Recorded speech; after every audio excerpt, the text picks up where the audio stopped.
नमस्कार ममता किचन रु आपण मानक स्वागत। आज आम गोटे ब्रेड रो मिठा तैयारी करिबा। पूरा देकी ता भितर गुलाब जामुन जेमती हुए सेमती टाइप रो आम गोटे मिठा तैयारी करिबा। आ बहुत भी टेस्टी खाइबा को बहुत बढ़िया लागिबो। तो तापे आम कौन कौन सब सामग्री नहीं देखीदेबा। तापे ब्रेड 12टा नहीं स्लाइस सब मो साइड रु सब छुरी रे मु ताको काटी देइची।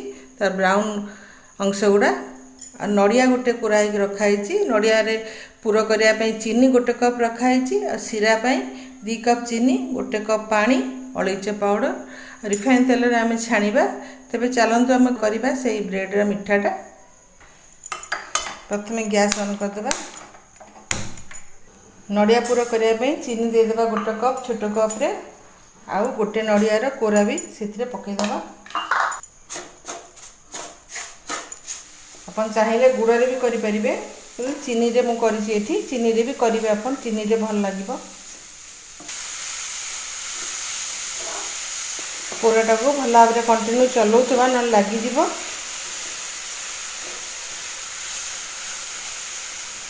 पूराटा आम रेडी हो गैस बंद करदे। आ पूराटा को काढ़ीदेवा। आ सीरा तैयारी करवा। तो मुझे गोटे डेक्ची बसई देती कहीं गुलाब जामुन गुड़ा आम छाणिकी आम ये ही पकेबा। गोटे बड़ जगार से सीरा तैयारी कर कप रे 2 कप चीनी देदेबा। गुलाब जामुन सीराटा जमती तैयारी हुए सेमती आम सीराटा तैयारी करवा।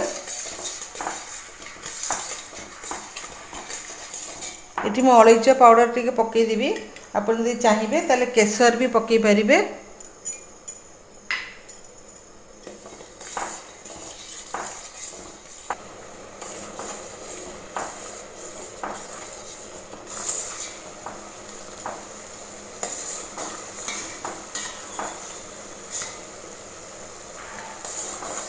ये आम सीराटा तैयारी हो जाइए।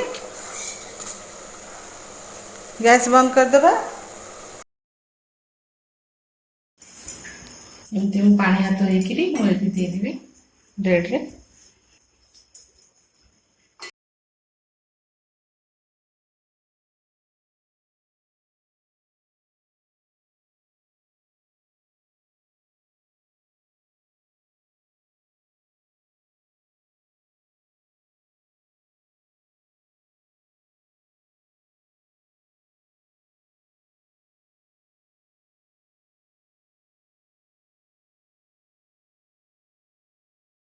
तेल भी गरम हो जाइए। बर्तमान आम गोटे गोटे पकेबा।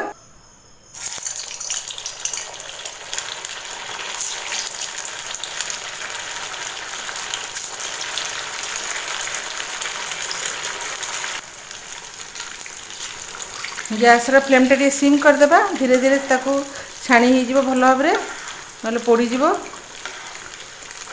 आपड़ जमती चाहिए सेमती सेप दे पारे। गोल गोल करें, टिके लंबालिया भी करें, आ छोट छोट करें। मुझे बड़ बड़ कर यहाँ आम लाल हो जाइए। बर्तमान तक आम सांगे सांगे सीरा पकईदेवा। आउ शीघ्र ही गोटे आधा मिनिट पर भी बाहर करदे। तो आम डायरेक्ट से काढ़ी सीरा पकईदेवा।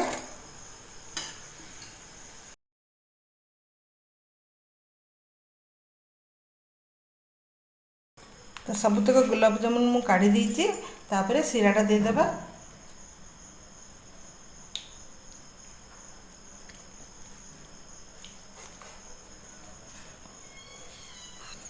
ताला आम ब्रेड रे पूरा दिया गुलाब जामुन रेडी हो जाइछि। आपन ट्राई करंतु और कमेंट रे जणांतु। रहिली नमस्कार।